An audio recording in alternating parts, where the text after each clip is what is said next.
Hello, people. What is better than a treble booster? A British treble booster, of course. Today's episode is one that is absolutely exciting me. As you can probably tell, I'm really excited. Today, my co-host is... For what is a man? What has he got? If not himself, then he has not. To say the things he truly feels, and not the words of one who kneels. The record shows I took the blows, and I did it my way. And we're very, very welcome to have someone who has moved from Canada to England, Mr. Treble Booster. Hello. Good evening, everybody. How's it going? I suppose we should really start with the move, because we were going to get you on the show when you were still in Canada, and we planned it in.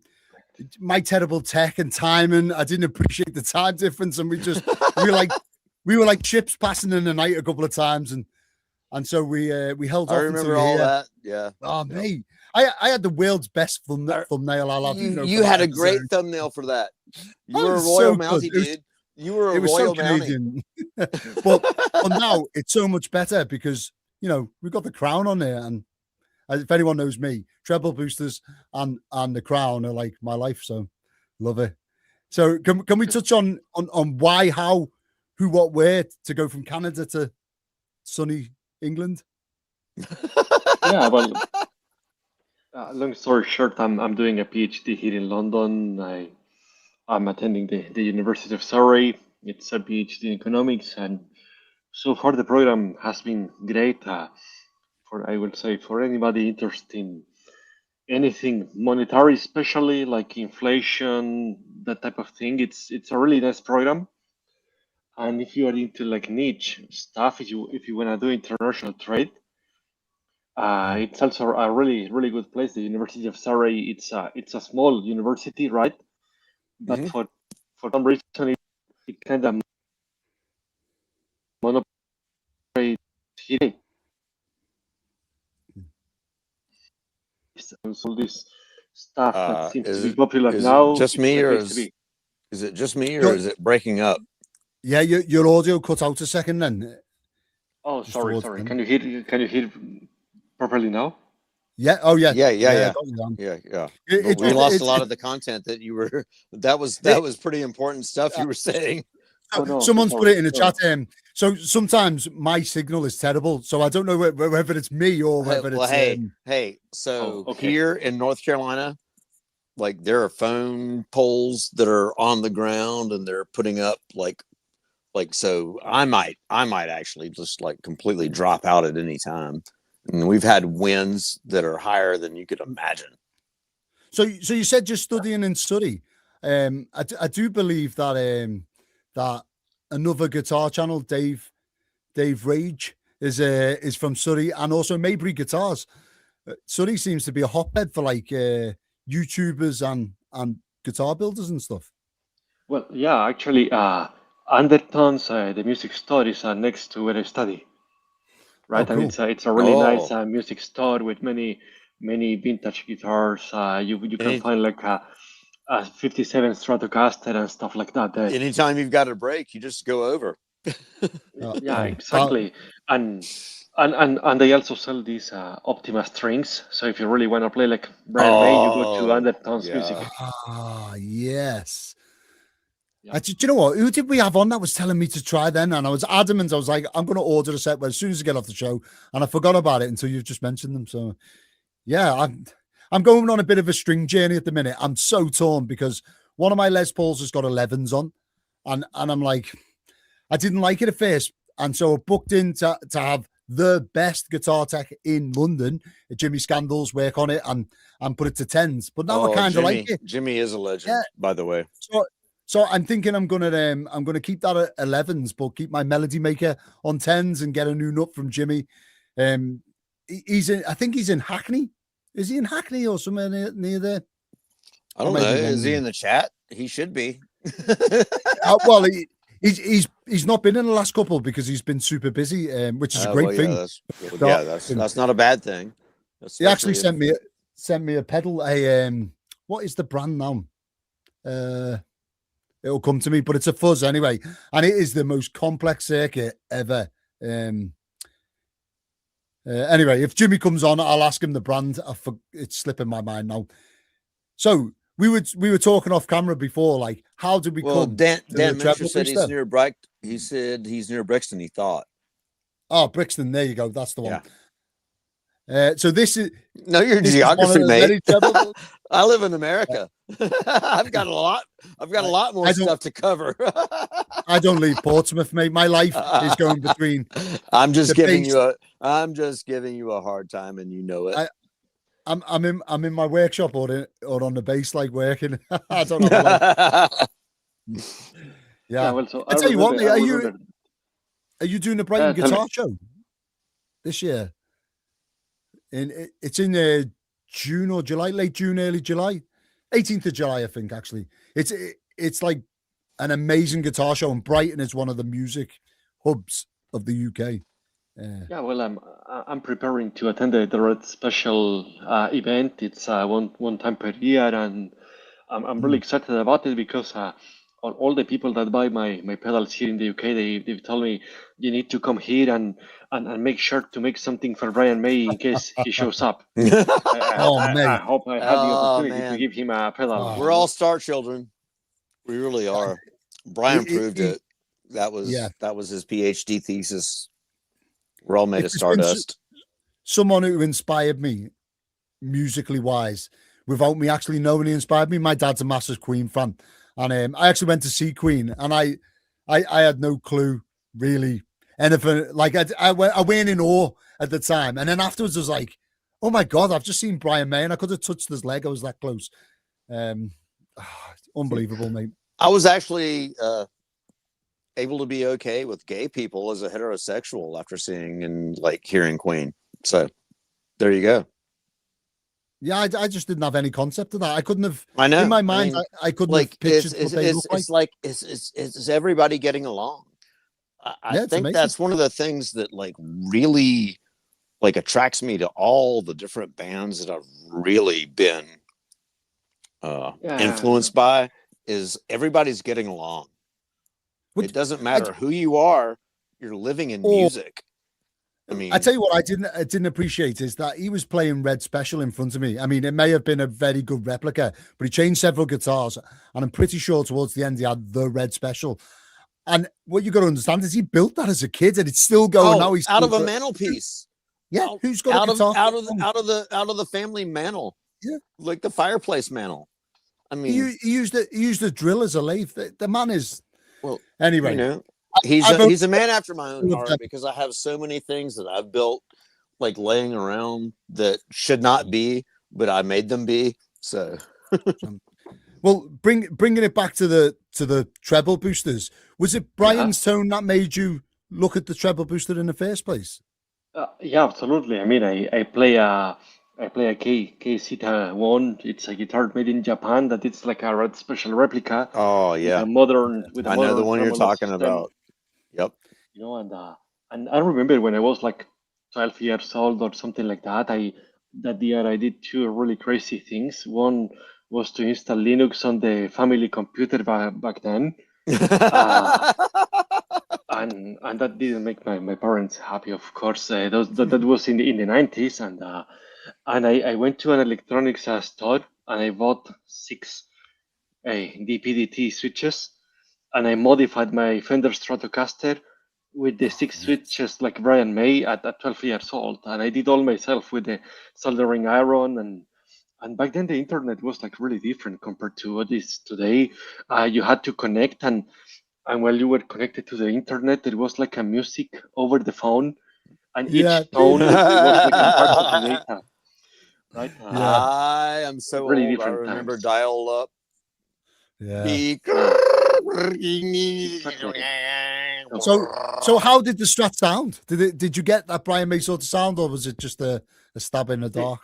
Exactly. I went to Alta Vista, that was the browser back then, and I searched like how to sound like Brian May, and I found one of those websites full of like animations and GIF images, and there was a diagram there, and I was like, yeah, okay, I'm going to follow the diagram, and I modified my Stratocaster, and then I started to try to play a few songs, and then many years since then I started building my own pedals because I think okay, the Dallas Range Master, that's the first treble booster Brian May used for Mhm. Queen 1 and 2, right?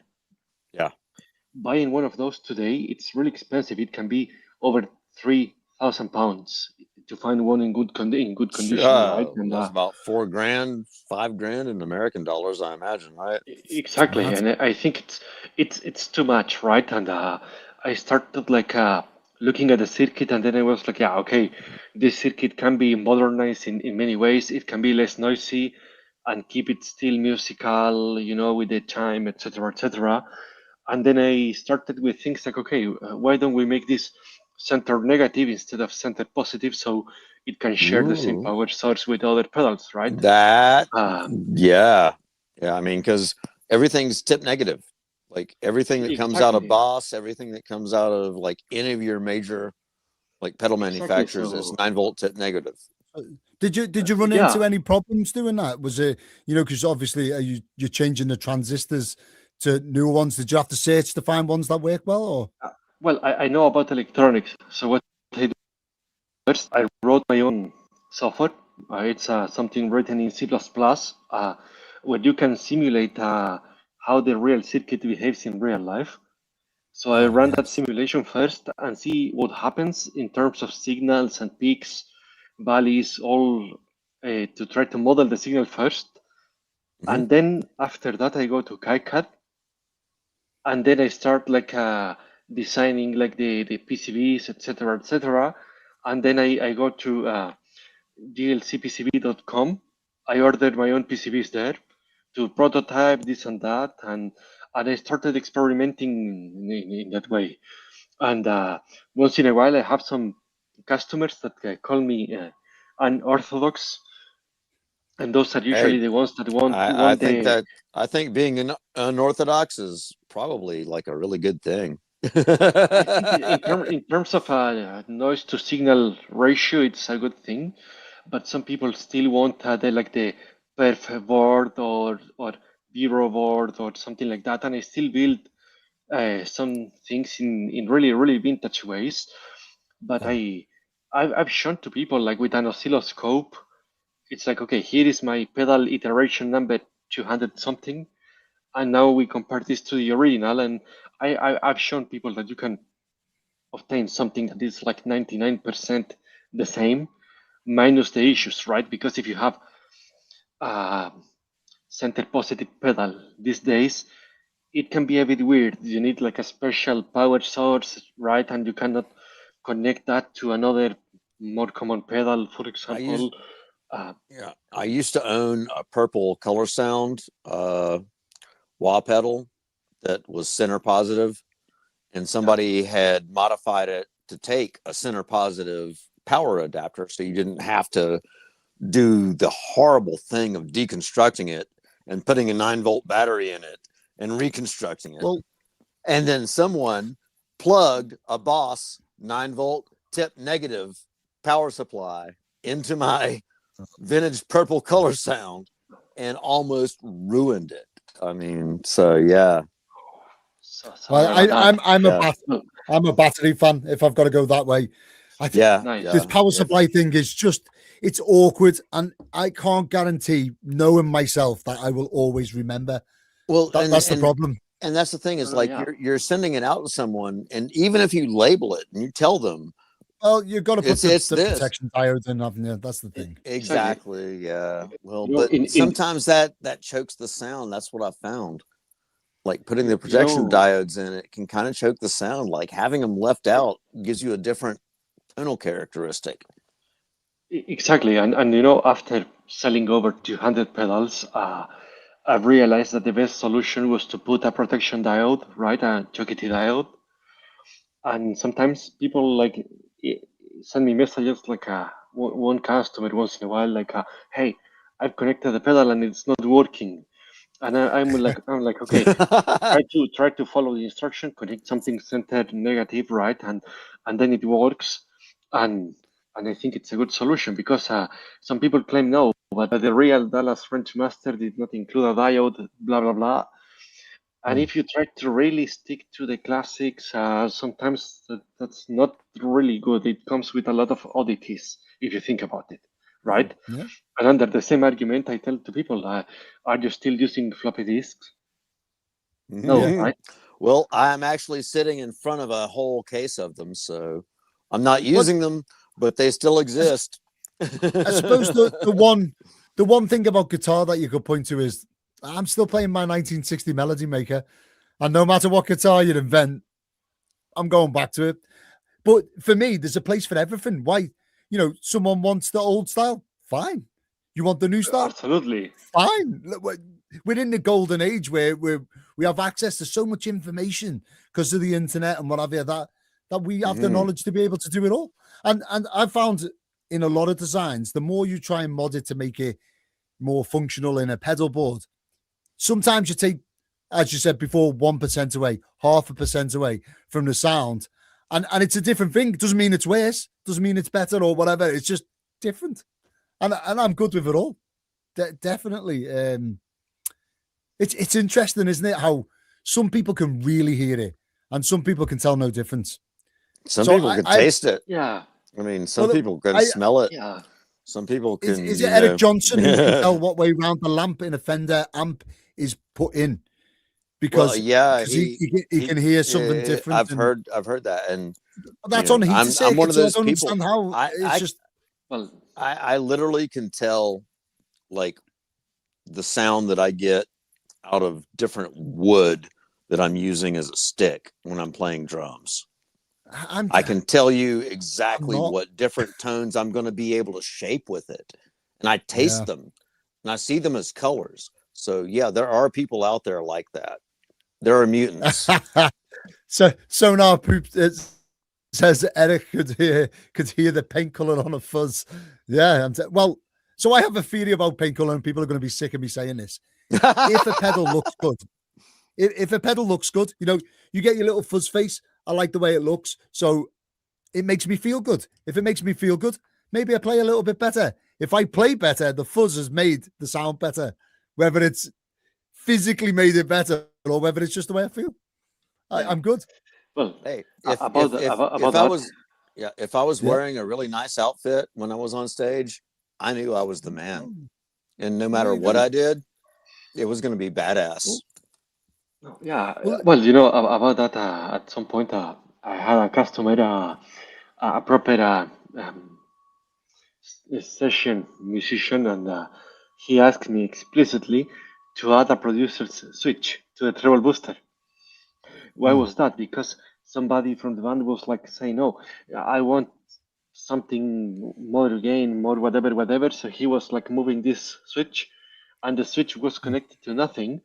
But apparently, it created like a psychological. That's some difference. Leland Sklar. That's some Leland Sklar stuff there. Well, at least self-aware enough to know, and go, well, I'm happy with that as long as I've got something to. Leland Sklar had the dummy switch so that when a producer asked him, like, to get a different tone, even though he knew the tone was what they wanted, he would flip it and he would play the same thing, and it would be the exact same sound. And the producer would be like, yeah, that's exactly what I wanted. That's Michelangelo stuff. That's what Michelangelo did to the statue of David. Do you remember the story of the statue of David and Michelangelo being told by his patron that the nose was too big? And so he just grabbed up a scoop of dust and took a chisel and pretended to like hammer on the nose and let the dust fall out of his hand. And then the guy said, oh, it's perfect. He'd made no changes. It's a thing, isn't it? It's a perception, isn't it? It's what you think you want it to be. Yeah. I don't know. I'm like that. We were talking just off screen, and I'm like that with transistors. An old NKT transistor already puts me in a mindset of wanting to like the sound. So, it is what it is. So that can also with- frustrate you because Absolutely.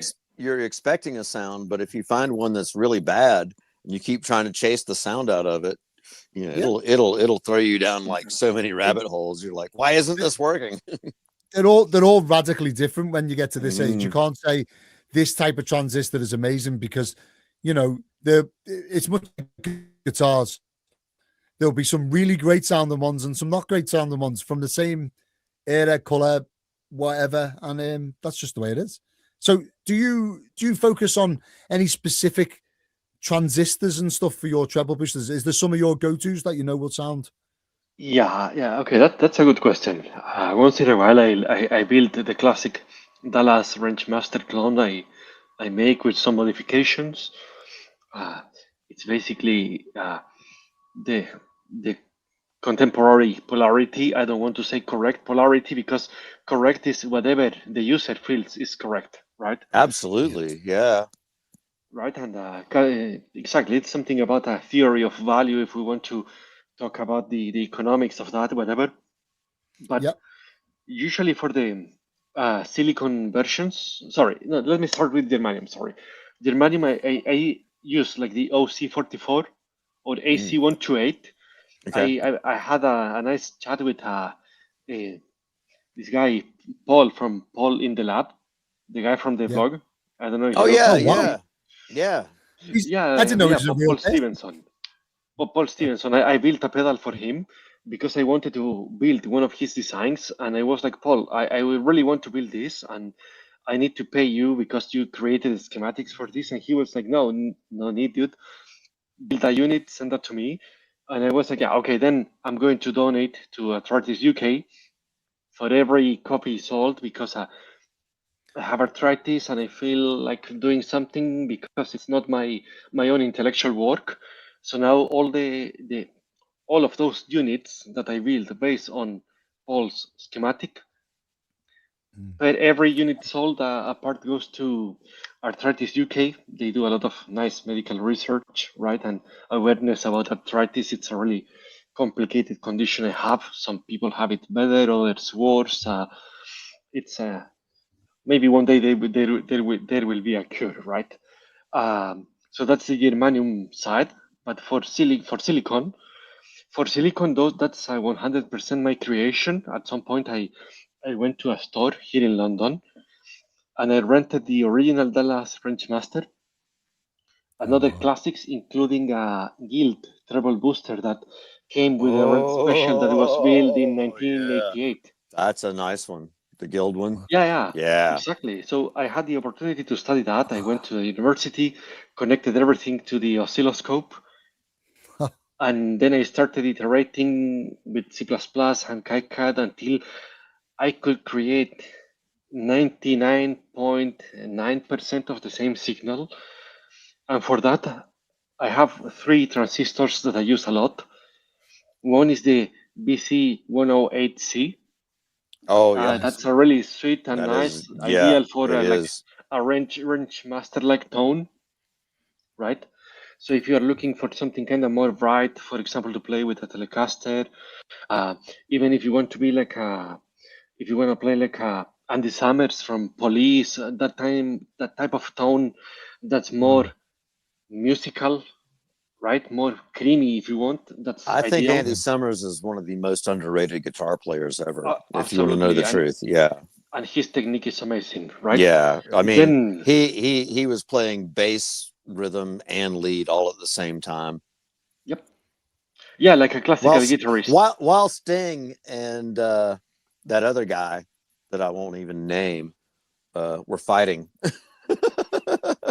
Okay, so that's one thing, the BC108C for the Range-Master clones, but silicon versions. Then at some point I started building replicas of the orange label Treble Booster. That's something that Brian May used after Queen 2, and that uses a BC549, but I find that circuit in particular to be a bit noisy. So from there I started iterating on that, and then I started switching to a BC549C. That's a similar transistor.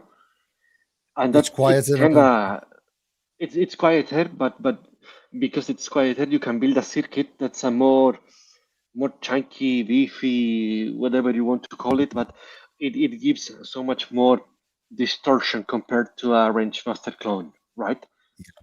It's about 400 And HFE in it for them, something like that. yeah, more or 420. less, approximately, yeah. And for that one, I also, instead of the classic treble booster that uses 47 microfarad electrolytic capacitors, I use 100s, so I add a lot more mids. So the Oh, result is like it's is more that like in a the rock is and that in roll the tone. is that in the input stage or the output stage? No, Both. it's the yeah, there's two of them in there that filter. So I dropped mine down to 33 on my range masters to try and flatten it out a bit.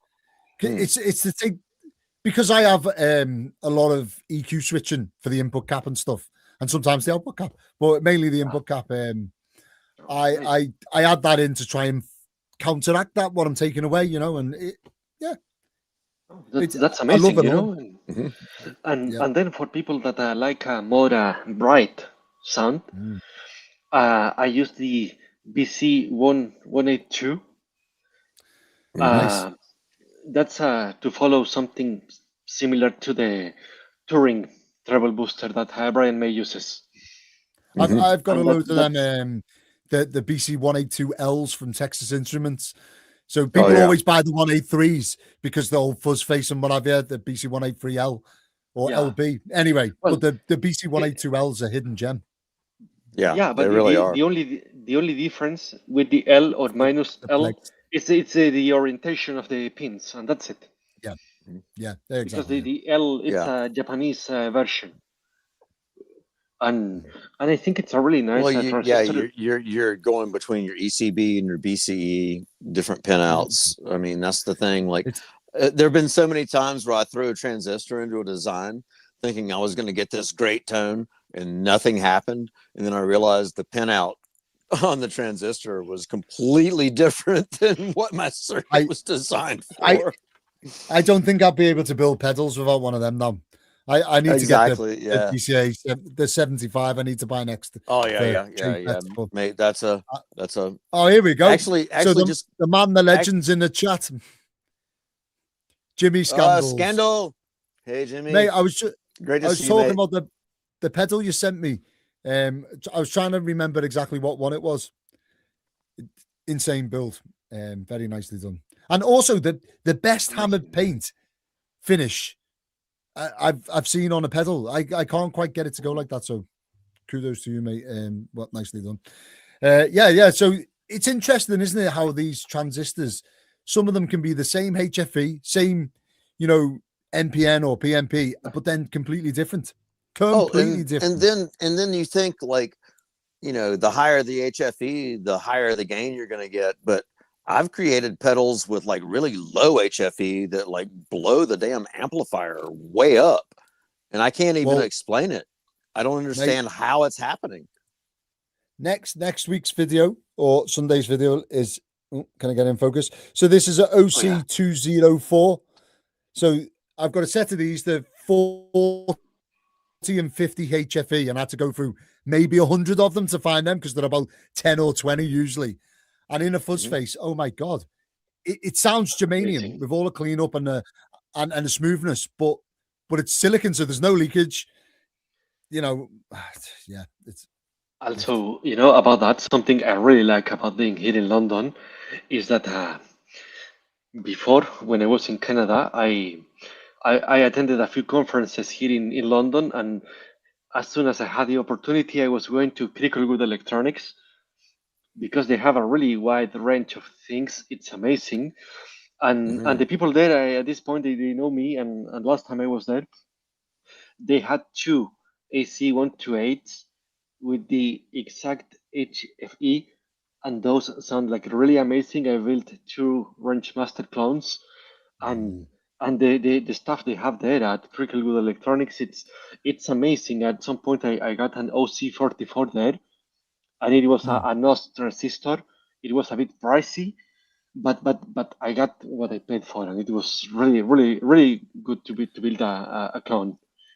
They also have some in stock right now, some blue jacket and orange jacket OC 45s. Absolutely amazing, mate. They're roughly And the same HFE, so about 50 HFE, 40, and 40, 50. they've probably gone through and like weeded out the ones that have I- like the hair issues and Mate, all they have the so known. many. Yeah, they probably, like have the ones, that are like, okay, these are gonna work. My only complaint with them is they've got a batch of NKT 275s that are not NKT 275s.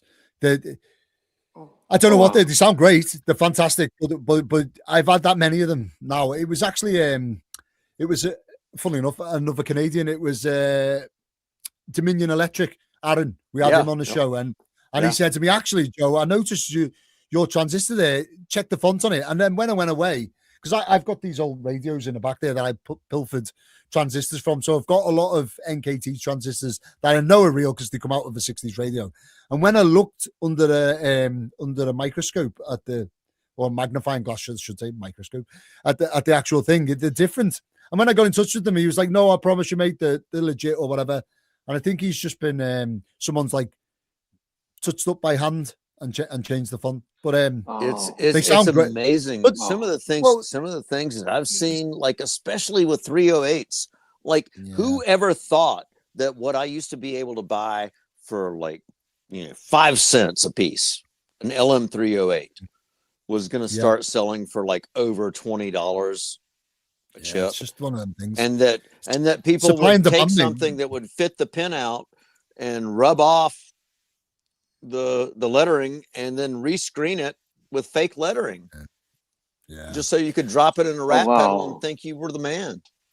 It's a shame. Well, I know. yeah, but I don't know. In any case, all the experiences I had at Critical with Electronics, it's an amazing store. I prefer to go there, and even the Perf board and the Vero board they have there.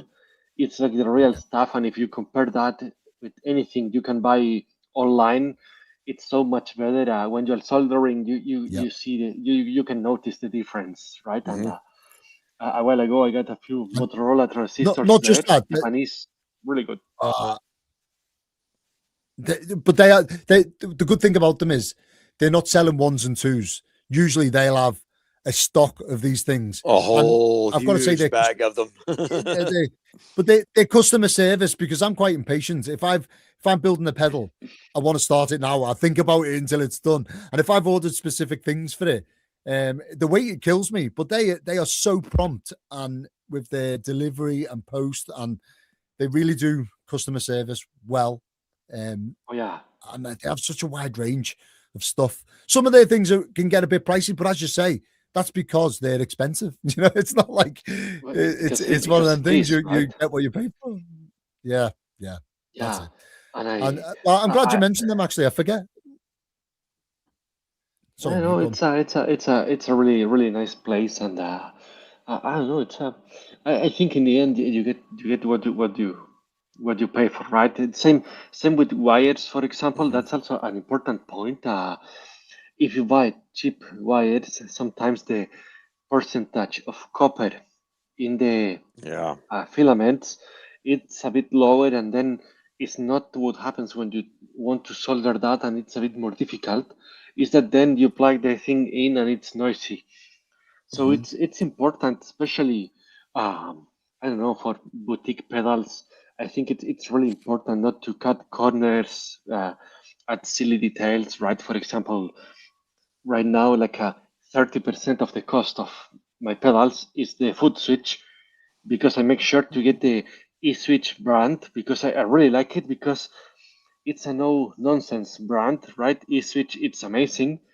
And those are never gonna fail at situations like, oh, okay, I was at a live gig, and then I wanted to activate the pedal and the switch jumped. Yeah, man, I have so many horror stories about that, and there is nothing more expensive than a cheap component. Oh yeah, absolutely. And especially with these switches, what I don't like is pedals are expensive. My pedals are stupidly expensive.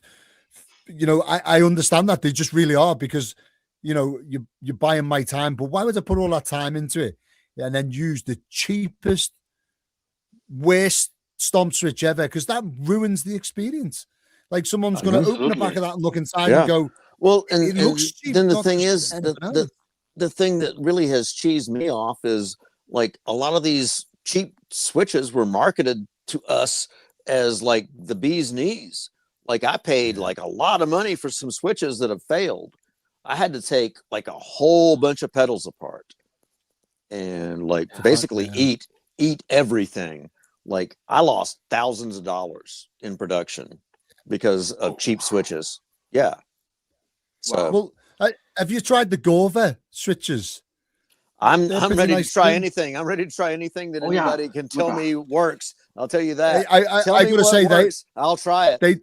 They don't make a bad component. I've tried a lot of their stuff. The enclosures are really well laid out and beautiful. Like the way they've got the screws is genius. You get the whole pedal to work with. They're very, very good components. Yes. Yeah, I recently built. Yeah, I built a black treble booster with a Mace star UV printed on it, and I used a Gorva pedal because I needed more space on the inside, and it was really, really nice. And the foot switch, the Gorva, it's amazing. Well, I keep hearing Gorva like repeated over and over again about having some of the best foot switches. Yeah, I believe they're Canadian, aren't they? Yeah, they are Canadian. I particularly prefer the E-switch because it's a bit smoother, right? You go to Mouser UK, and you get that next day. While with the Gorva, you need to wait, and you usually find like small quantities, right? And but they make great foot switches and cases also. Yeah. Oh, I've never tried the E-switch ones. I get these. I haven't got any handy apart from the ones in pedals. They're like gold pin, 3-pole double throw. But I've tried them against so many, and they're soft. I mean, they're not amazing. They're not amazingly expensive, but I've gone through hundreds at this point, literally hundreds. Yeah. I build at least 10 to 20 pedals a week, and so and I've never had one come back for the switch. There's loads, I've had vintage components fail, and so I trust them now. And when you find something you trust, it's like the golden rule is you buy all of them and you buy them now. If it's not broke, don't fix it. Basically. Yeah, exactly. Yeah, but if E-switch is available, and I may look at them, just give them a try. I mean, so when you say E-switch, is it switching like outside of a mechanical switch? Like when they say it's an E-switch, is it an electronic switch? Oh no, sorry. E-switch is the brand. They make electromechanical components. Okay, but it still is a mechanical switch, so it's still going to give you the same kind of interface. Okay, yeah. It's a regular 3PDT foot switch. I've used switches that were not mechanical switches that gave you a different feel, and it just didn't feel right when you kicked it on. No, sorry, my bad. No, Okay. I buy the. I just wanted to clarify that. Yeah, I buy the rotary switches and the foot switches from this E-switch brand, but those are mechanical. My rotary switches are like a click, click, click, essentially. Yes. Yeah. I need the click if the soft touch. I know relay operation. I never know something if I about put it the on properly or not. It really is when I step on a fuzz and I feel that click and I know that what's going to follow is going to happen after it. It does something to me. You can hear that. You can hear that. You can hear it. That in the satisfaction record. Yeah. And I'm just like, that's amazing. Yeah. It's like, what's about to happen. Yeah. It's on. Yeah. Oh, there you go. We've got Jimmy has said that Jed's Pets sells some Gorva components. I didn't know that, but I did know. Justin says that Gojira Effects sells the switches and the enclosures. That's where I bought them from. He's a great guy, and he does some awesome 3D printed knobs as well. So, like beer cans and stuff like that. For us guys in the United States, can anybody give us like good US sources for them? Because it seems like those are all UK sources and Europe sources that you guys have. I'm pretty sure Love My Switches sells them over your side, mate. Okay. Now, if not, they do some pretty fancy switches. I try not to go on their website because they have so much of everything. Because you're going to spend too much money. Well, no, I just spend forever looking and I never end up buying anything because it'll be like, you know, my wife would be like, Joe, you're taking too long. Let's go and do the whatever. And I never actually get to buy the bits. Some Allegedly. people are probably like, my wife will go through and look at shoes online or bags or whatever it is. But me, I could look at electrical components all day. I mean, I am tools, constantly... like if I look at tooling, if I look at like any kind of musical equipment, I mean, you know, I can get lost for like days and days. And people are like, hey, ready to go eat? I'm like, what? Well, that brings me to a question I've been dying to ask as well. Do you have like a philosophy on what types of capacitors you use in what positions? Or do you mixture of whatever comes to hand? Or do you use different ones to achieve different jobs, sounds for different pedals or people? Yeah, well, that's a good question because I try, of course, the foundation of what I do are like super classical circuits, right? Like from even before the man went to space, right? Yeah, of course, and it's all analog, right? I stick to like film capacitors, electrolytic capacitors. I try to source good components, but I stick to, besides this Cornish like clone I make with 100 microfarads electrolytic capacitors, I stick to super classic values. And for electrolytic capacitors, I go with Beard, or in English, Wurt. It's a German brand because I have not been able to find any other electrolytic capacitor that's that good actually. Yeah. And for film and polyester capacitors, I go for a TDK. It's super reliable, and I stick with that, right? But always like really, really, really classic values for mostly everything. I don't think I do like a lot of twists, right? I try to innovate in terms of this center positive, blah blah blah, protection diode, etc. But about that, also something that's important is to always try to measure what you are trying to do with the signal, and it's a bit weird to use like C++ and KiCad to build a treble booster, because if you think about a treble booster and you bring that to any computational and electronic engineering department at any university, they are going to freak out because the treble booster essentially it's a broken circuit. You are essentially damaging the input signal. You are not doing like proper electronics with that.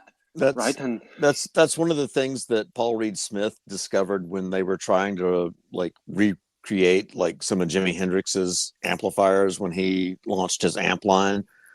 They discovered that a good 60% of the sound was completely chaos, that you had no control over it. You could only control about 40% of the sound that you were getting out of the amplifier circuit. Well, if you think about it, guitar is a misuse of electronics in classical terms. Anyway, I've had this argument many times from delightful people on the internet who like to tell you that you're wrong all the time. Like, why are you using this component in there? Like, because it sounds good. Like, no, it sounds broken. Yes, which technically, sounds I mean, good. Distortion is broken, but one man's really broken is another man's good, unfortunately. I mean, you know, I've been exploring, you know, like all kinds of like really broken sounds, and I love them. I also explore a lot of clean sounds, and I love them too. Your mic's gone off, mate. Oh no, not yet. Yeah, it's not showing any sound. You might have hit a button. You might have hit a button. It looks like there's like a. Sorry, maybe there now. You go. Yeah, now you're back. Oh, sorry. All right. So this is not about a treble booster, but about this idea that a treble booster, an overdrive, etc., etc. It's you are intentionally breaking a signal. There's this story that Mike Knopfler was at the studio, and he had the wah pedal in the middle, right at 50%, and there was an open microphone, and then he played something, and that created like some mess with the sound controls, and the intro to Money for Nothing, it's essentially the result of an accident that he liked a lot. It's great, isn't it? And how good does that sound? It just sounds so good. It's, Mate, I mean, as a card carrying member of Generation X, you just made every hair on my body stand up remembering the intro to Money for Nothing, like having witnessed its inception launch on MTV. So there you go. It's wild. Well, it's also funny that a song that criticizes MTV so much made a huge deal on MTV. I'm all about so that. Ironic. I'm all about that.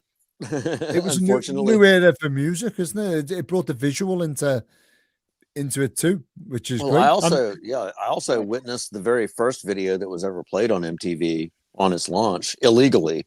You couldn't watch it in North Carolina because of the I guess what you would want to call the Bible Belt Coalition saying that it was satanic. But my dad built the first satellite dish in North Carolina for home use, and so we watched the launch. And so I got to see Video Killed the Radio Star. Is that what was on first? Was it Video? That was the very first video. Was Video Killed the Radio Star by the Buggles. Wow, what a thing to play!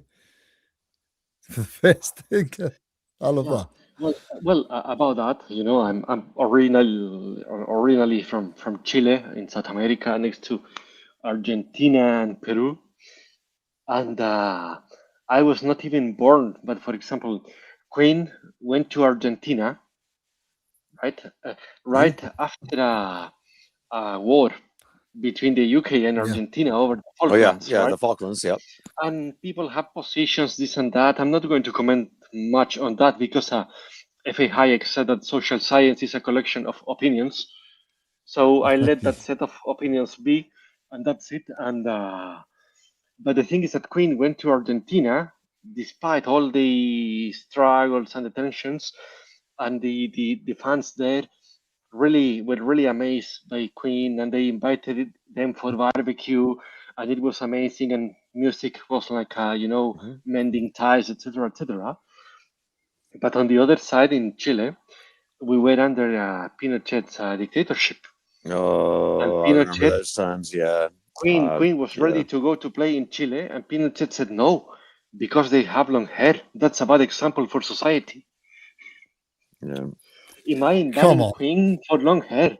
Well, you know, I think what it ultimately comes down to is everybody really wants the same thing, and it's just like this small little cabal that wants to keep us from having what we were supposed to have. Yeah. And I guess you're going to have to kill me to stop me from saying that. Well, if everyone wants the same thing, I best go and buy my 54 gold top before someone else buys it then. Yeah. Hey, dude, I want one too. Hey, I'll make one. I'll make you one. Well, that's the thing. Like, I think that's the thing that keeps us making things is because like we realize what people want. It's like, you know, stuff that like makes beauty in the world that you're living in. You know, it makes a joyful noise. Like all the stuff that, you know, is the opposite of that. I'm that close, mate. I'm that close. So when I leave the Navy, I for my pension, and I'm going to keep saying this because the more I remind myself I'm still in, it helps to keep me up, getting up in the morning to go to work. Well, hey, but, when I leave, I get a nice handsome payout, which I'm pretty sure my wife, if she's watching Haley, is going to spend most of it. But some of it is going to be the way they do. 100%. The way they do. I'm not stupid enough to think that I have control of that. But some of that is going to get put to one side, and I'm going to take a nice little trip to ATB Guitars in Cheltenham or somewhere and spend a day trying out gold tops. And I'm going to buy myself a nice forever guitar, I think. Well, I got to play the one that Dwayne Allman played on Layla. So that's yeah. What would be both of you? This is a question for both of you. And in the chat, please let me know if you could buy one guitar, not like, Paul Kossoff's 1959 Les Paul. Of course I would choose that. But I mean, just like one all-time forever guitar. What would you go out and look wow. It for? will So be the Dream Machine. 54, 55 gold top. The Dream Machine. Oh, nice. Yeah. Oh man. Yeah, do I need to explain the Dream Machine? No. No. Yeah, explain it. But... No, explain it. Yeah, explain it for the rest of us. It's essentially a Stratocaster, but instead of the classic selector, it has 3 switches only. So it's like a summary of the Red Special because in 3 switches, so each pickup is on and off. Yeah. Exactly, but you can also change polarity. So if you want, like, oh, I see what you're talking about. That if you mate, if you want to be like, okay, I want to be John Lennon for one day and play like a Rickenbacker 3-5. You turn the 3 pickups on, but with the neck out of phase, and it gives you like a super Rick tone. Mm-hmm. Right, but if you want to play something more beefy, 2 pickups in series, in phase, and it's the same as the Red Special, but less cumbersome. Okay. Yeah. Yeah, they're really big and long. That probably changed my answer. I guess I would really want like one of the either Will Ray Telecaster specials or Phil is not Phil. Oh, who's the guy? That's the other. Okay, so do you know who the Helicasters are? Helicaster? Yeah. No. Okay, the Helicasters are a group of Telecaster players, and they all 3 have signature models from multiple guitar playing companies. They were put together by Mike Neff from the Monkees. Oh, okay. Will Ray was the one that I knew the best, and he was my guitar teacher for a while, and he had a couple of signature models. But there was another guy. He was in this. I mean, he's legendary. That's the thing that I can't believe I can't remember his name because he played with Booker T and the MGs. Steve Cropper. Okay. Steve Cropper. Oh, come on. Oh yeah. Like a Cropper model. It's funny, isn't it? How 3 people all seemingly into the same styles of music, or and what have you, but 3 completely different. We couldn't have chose more different guitars between us.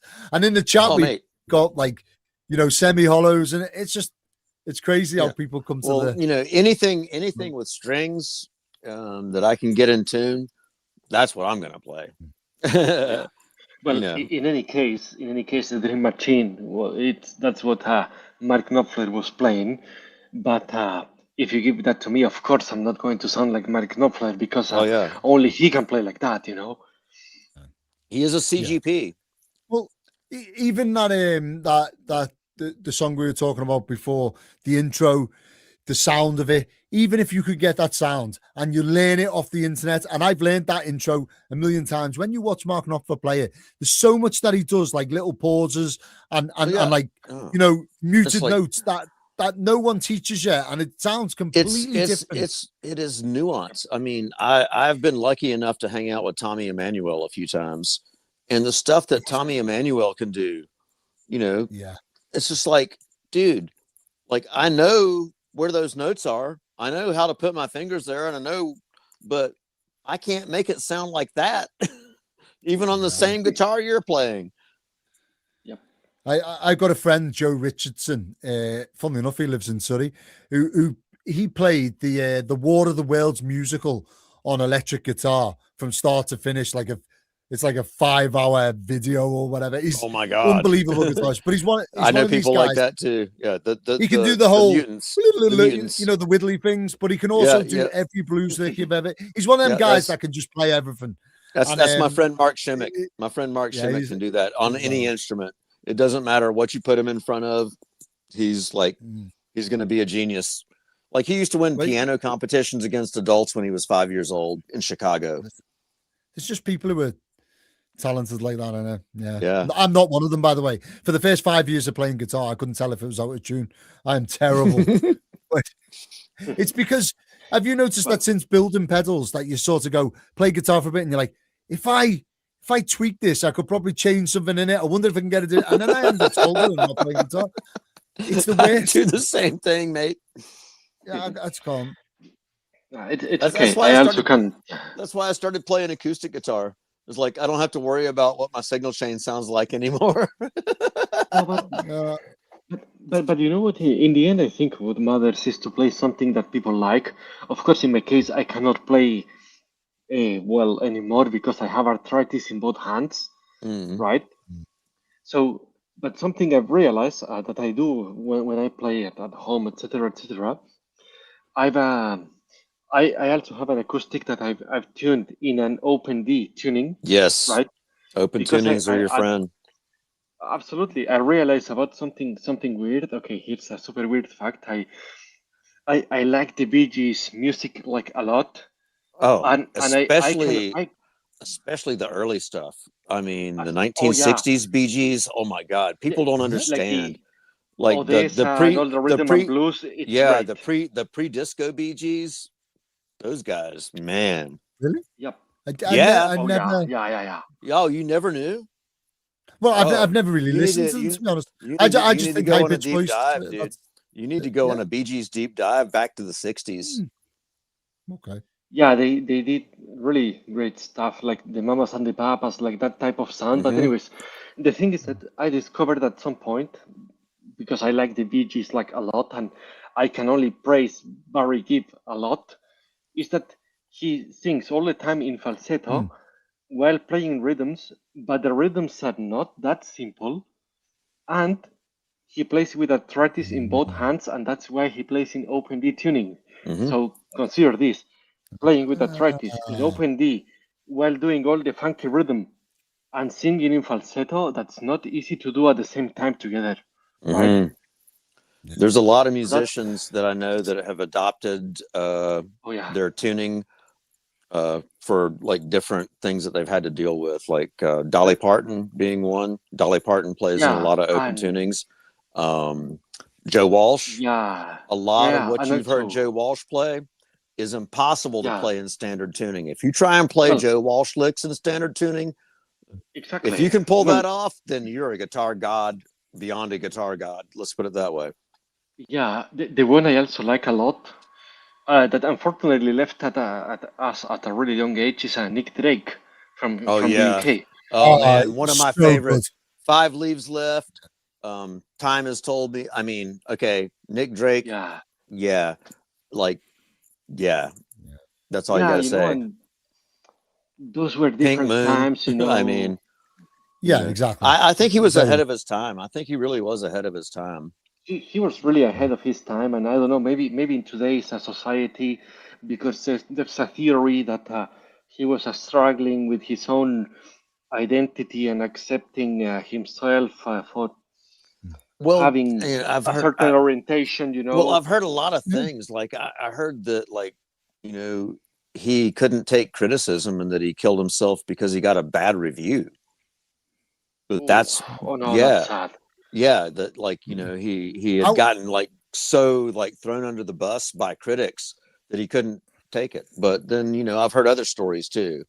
So how could someone give Well, him a bad yeah, review for the start? Is what I'm thinking. Like that's insane. Mind yeah, you, I well, suppose that was then. This is now. anyone anyone can dislike a certain type of Hey, music. Can't they? yeah. So, I mean, yeah. think about it. Like he was ahead of his time. What he was saying, the things he was talking about, like they might not have been openly accepted by society, and Yeah. so he might have been thrown yeah, completely under a bus, and he just couldn't handle it. yeah, Like the sensitive artist. I mean, there is something to be said about the sensitive artist. People don't just cut like pieces of their anatomy off and send them to people for no good reason. Is it the 27-year case or whatever? If no one gets past the age of Well, 27, so like yeah, Paul I don't know about Kossoff that. and well, Yeah, yeah. yeah. well, Maybe about that, not. well, about that It's an club, interesting sideline. Yeah. yeah, about that club that you mentioned, Amy Winehouse, also here from London, amazing Yeah. artist, you know. Yeah. I've been to see her statue. That's one of the first things I did when I moved to the UK. here in Camden Town.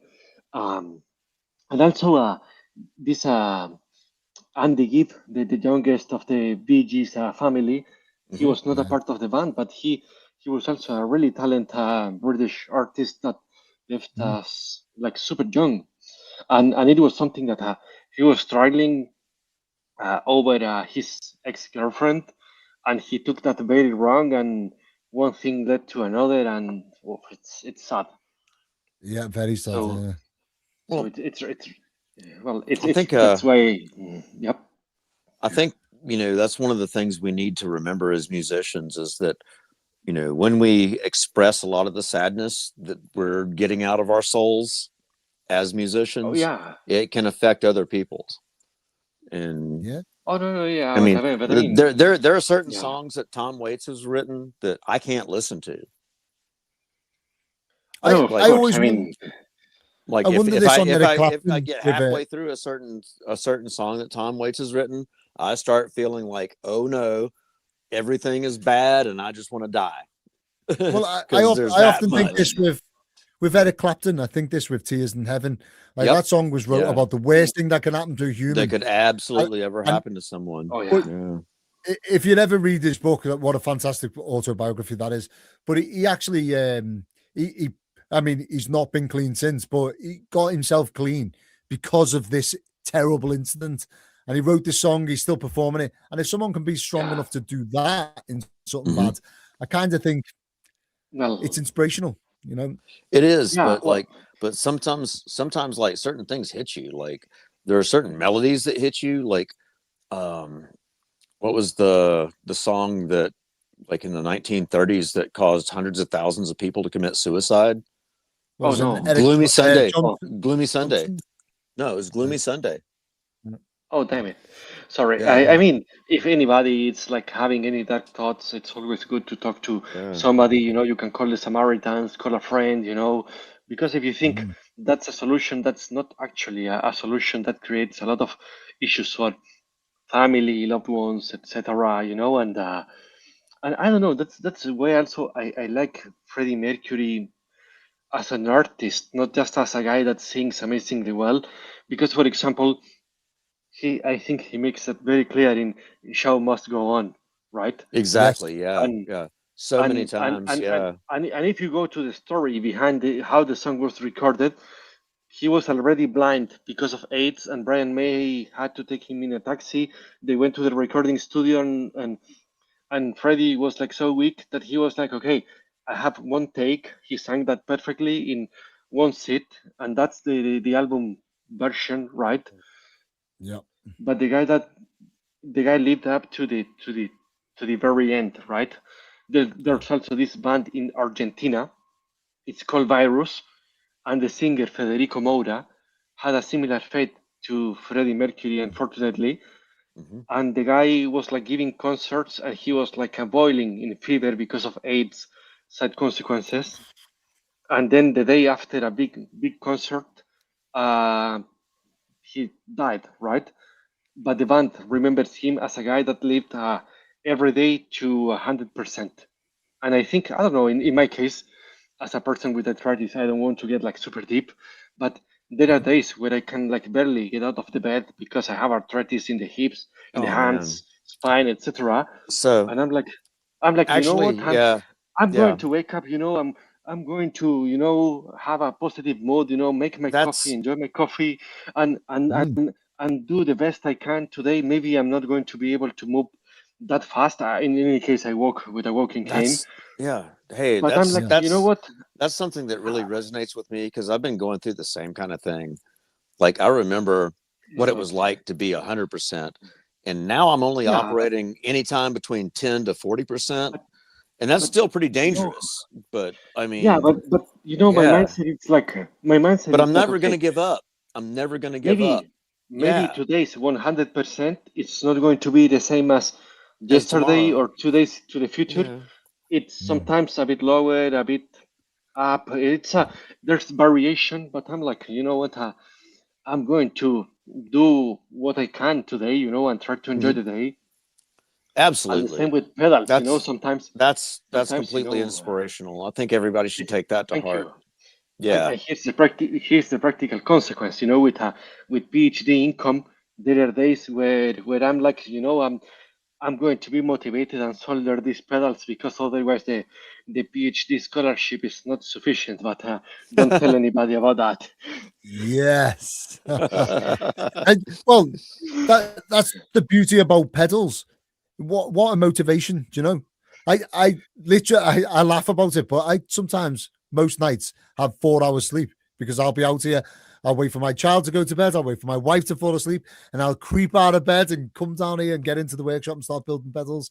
And my Nice. American friends. Be careful. That's what got me message- divorced. Yeah, well, Be careful, dude. That's what got me divorced. no, my wife's a keeper. Like she's so good. But I'm just joking. yeah, you know that. Well, My mate, wife I have been wasn't. divorced. Otherwise, I'd still be married to her. Yeah, it's one of them things, and it's like what gets you out of bed, and What then gets you've you got to focus on motivated? it. Yeah. Yeah. What makes you want to move? I'm a really big fan of Frank. I don't think I could do something I didn't. Did you freeze, Joe? I don't know.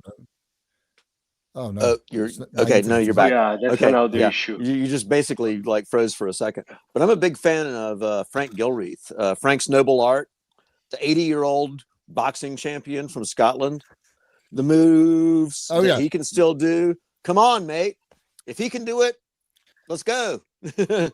Yeah, I have this weird. I'm motivated by seeing people like that, like just knowing everything that he's probably been through.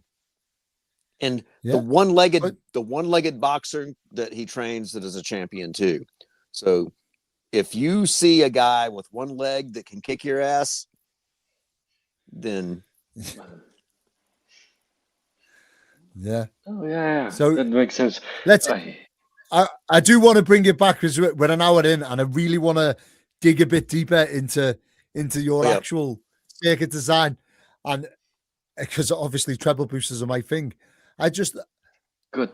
What I'm wondering is like with your signal path through it, are you changing the signal path from the original circuit? Because you said that you redesigned it, and we talked about going from the polarity. But what we didn't talk about is any other tweaks that you might have made to it, like values or. So what I do is in the end I try to redesign everything from an engineer's perspective, right? Because I'm an engineer in the end. Mm-hmm. But what I want to do is to provide a contemporary device. I mean, no noise, no radio signal leaking into the amplifier, through the treble booster. Basically, learn from all the mistakes that have been made way before. Exactly. It's to try to provide an incremental improvement over the originals and try to change the circuit a lot to give the same vintage sound minus the issues. That's it. Yeah, that's a good philosophy because you find some people who change the circuit to make it more convenient, and it becomes its own pedal. It's completely different, but then that sound becomes known as the thing, and then when you get the original, the vintage version, and you're like, this sounds broken, it's wrong, but actually no, that's the way it should be, and it's just developed over time to something that it's not. And correct. I think tone benders and stuff like that have fell prey to that quite a bit because they're really difficult to build. And to get them right in your head. I so many different variations of them, and the ones that you heard that were on recordings were the ones that had been like selected. Like, think about how many were like tossed off to the side. Think about how many fuzz faces Jimi Hendrix said no, exactly, no. Well, I'm just about to build an FZ1 for the Satisfaction sound with the 3-volt battery power supply. Good luck with that, mate. Well, I've got the battery holder and I've got the enclosure done, and I'm just like, I'll start that soon. And I've been putting it off because I know I'm going to be listening to Satisfaction and trying to think, well, I know this is going for a mixing desk and all this other stuff, so I'm never going to get that exact sound. Never going to get that exact in my head, sound. I'm going to be going for it. And and I don't want to be disappointed. But yeah, I've been holding off on that one and a Mark 1 tone bender as well because they're so hard to dial in and get them right. It's so counterintuitive. You want a leaky germanium transistor in one position. I don't understand that. Like, oh mate, it was like when I like finally hit on the formula for the Maestro. Yeah, that's it. Yeah. I mean, when I figured out a really tight, punchy transistor and a really leaky transistor and arranged in the right, format. I mean, suddenly it was like, oh, I'm Davy Allen in the Arrows. Yeah, it's difficult, isn't it? Chasing all that old sounds. Mm-hmm. Yeah. Yeah. Anyway, I've got to say, I'm looking for inspiration for circuit ideas. So recently I did a Sickle-Eye transistor pair for a range master build. That's a nice one. Yeah. Nice. Yeah. Well, someone sent me the design for the range master with it all already done, so I didn't even have to draw the circuit, which was nice. And I'm definitely interested in trying some new stuff. So if anyone in the chat has any ideas, please send me a have you seen the Oh My Darlington range master? I'll send you the Oh My Darlington. Oh, cool. I've built one with an MPSA 13 before, but only an NPN. This is a Darlington transistor array for a range master. This comes from back in the mad science days when Brian Wampler and people like us were like throwing ideas around. Yeah, it's nice. Weird because I would expect that the more gain would make it more gainy, and it just didn't. It sounded just different. So it's weird. Very different reaction to what I thought. Well, different's good. I mean, sometimes you need a different sound. Like if you get just stuck on like going to the well always, and you never have anything that like gives you any kind of sonic variation, then you're going to get like kind of stale. Dan, absolutely. So Dan Mincher says Joe needs to decide if he wants the Kingsley Alexander. So I was looking at this Kingsley pedal for the longest time. They're super rare. They're basically it's the front end of an amplifier in a small pedal running a full voltage. Insane pedals, but there's a really rare one that he hasn't made many of called the Alexander, and I'm watching it on Reverb, and I told Dan about Kingsley pedals, and he went and bought the bloody thing I was watching, and now he's selling it, and so I've been trying to buy it. Well, I've been trying to pull the money together for it, but I haven't quite got there yet, and it's not a conversation. I'm sure you could probably work out a trade with Mr. Mincher. I'm sure that there's some pedals in your collection that he might. Yeah, there isn't really. I don't know. A lot of the pedals that I keep are ones that people have sent me, or friends have built for me, and there's. Ones that you built. Ones that you built, like. You're always building pedals. Built, I'm saying like Dan's probably gonna like see something you've made and be like, I want that. He's saving money up for a purchase, so I know he's got his eye on a guitar, I believe. Yeah. Oh, here's one. So Kaizen, great friend of the show. He's been on twice in some of our most viewed episodes, funnily enough. He says, take a look at some old Japanese designs like the Shin-A and the Maxim stuff. The Shin-A, yeah. Dude, so the Shin-A, okay. I've got a Pigeon Effects. Not a that's PCB. That's one of the secrets of MCA's. Yeah, the Shin-A is one of the secrets of MCA from the Beastie Boys fuzz sound on his bass. There's a Maxim Treble Booster, and it's really nice. Oh, really? I've not seen that. Yeah, you can go to Paul in the Lab blog, and he provided some schematics to build that at home. Oh, nice. Cool. I really like he does like a parametric EQ and stuff that from back many years ago that I think I built. Nice.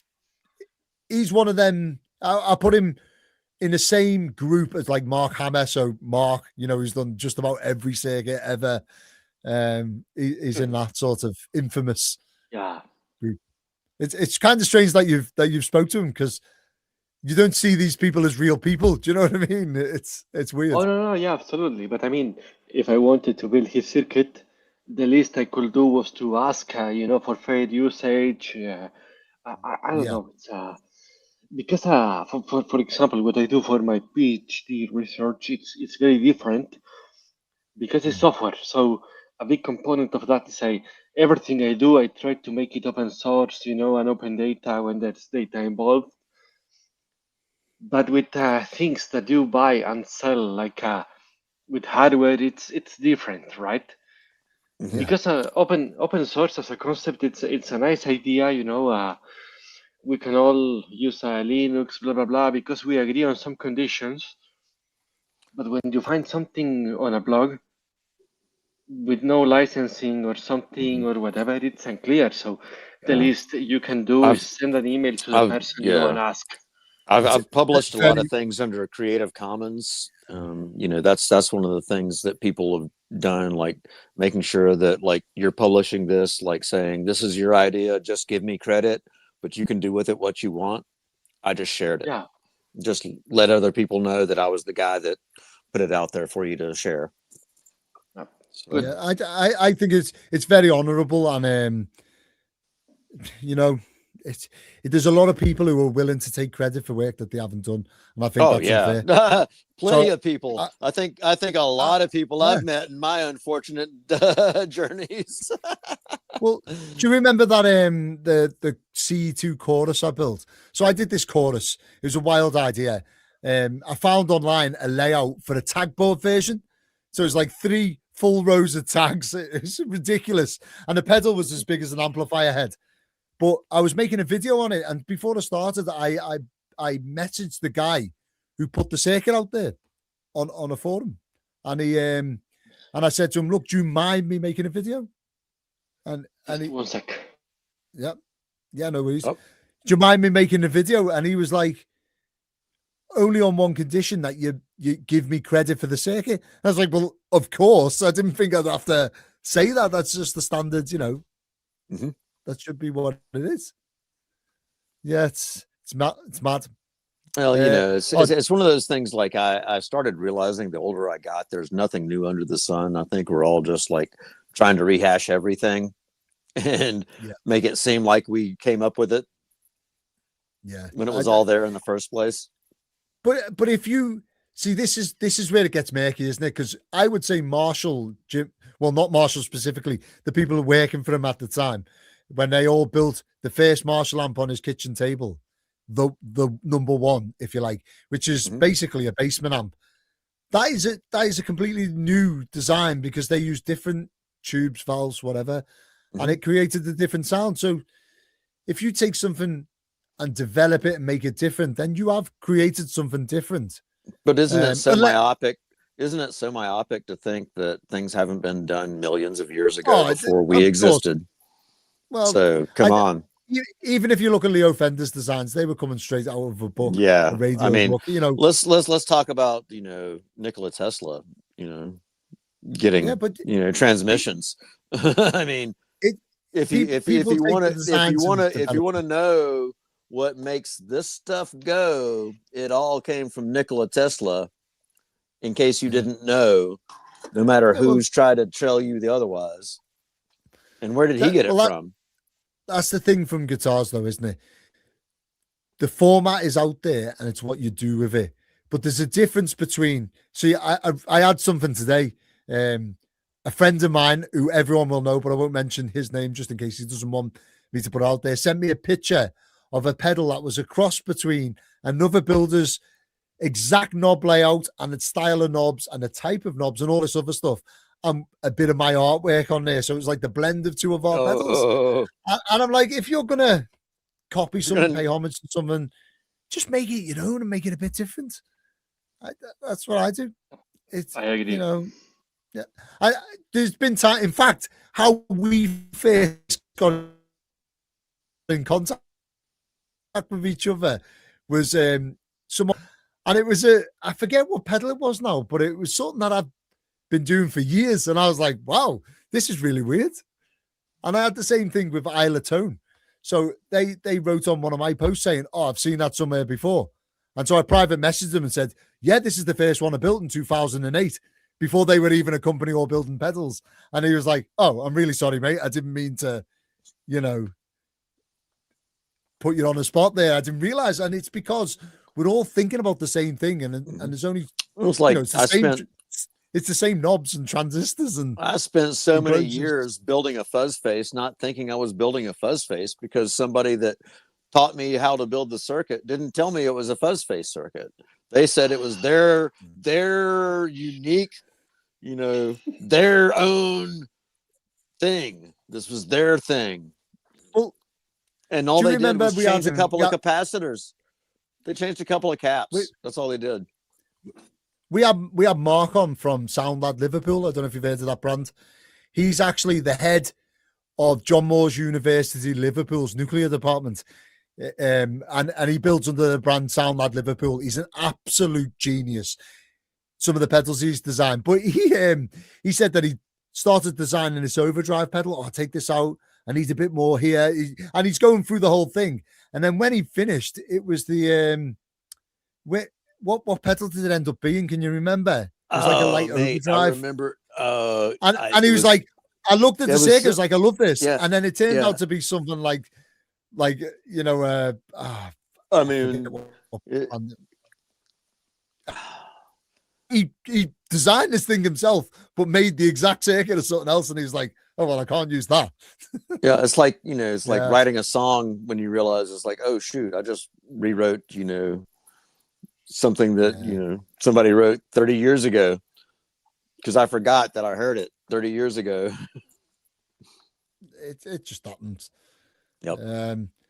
I've missed loads of the chat. Apologies.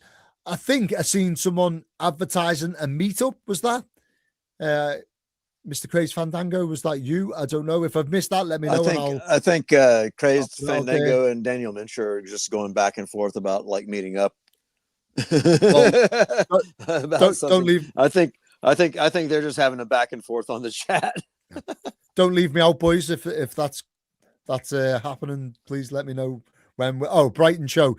Yeah, I'll be staying over at the Brighton show. So if anyone's in Brighton, I think they're making wants Brighton to go out for a meal or something, yeah, I would love it if we could all get together, go out for a meal, and talk guitars and what have you. And Dan, if you get a chance to sell that pedal, mate, don't wait for me, because I've got so much to move around. I've currently got 3 Filmo sound amps sat there in some various states of being converted. So I may be some time. And at that point, I'm going to have to call time, guys, because it's been over an hour, 20 minutes in. Yeah. Well, I still haven't took into as much. It's probably a good time because my bladder is saying something about that. So, well, yeah, it's an excellent time because my partner says so. Aha! Yes, and that. Welcome to my life. I love it. Oh, mate, it's been great having you on, and I've got to say, killer. If anyone hasn't already, please go and check out the British Treble Boosters. And honestly, great. I'm a Treble Boost fan, so it's easy for me to say the great, but they are truly great pedals. And well built, where can we find them? Like that would be a good thing to like put out there. Is like, where can we find your stuff? I have my Instagram. I don't know how to type here in the chat. Too much C++, but too little about web technologies. But well, I was the beta tester for Pong, so there you go. Instagram.com/British Treble Booster. There you go. There you go. Everyone will be able to see some of the short videos that come from this, and I'll have you type in them. So like you can send us links to if you have like storefronts or any places, and we can probably like go back in and post them later. Yeah, absolutely. Perfect. How do I send that? 1 second, please. Okay, I put that in the direct chat. I think there is. I put the link to my Instagram, to my store where you can buy online safely, etc. Awesome. There you go. If anyone does end up getting one of these treble boosters, I'd love to know. Send me a message. Let me know how you get on with your rig. I'm always interested because everyone has different guitars, different amps, and I'll definitely share any. Yeah. Exactly. Yeah. And I'll share any pictures and stuff on Instagram, YouTube, and all of that jazz. So anyway, thanks for tuning in, guys, and we'll see you in 2 weeks' time. I'd like to Live tell long you and that I prosper. remember who we've got. I don't remember who's coming on next. Martin will have to tell me. Yeah, I guess Mr. Fandango will have to remind us. Again, I thought Thorpe was coming on. That's why I was such a like, Well, but I'll catch you guys later. Thanks for the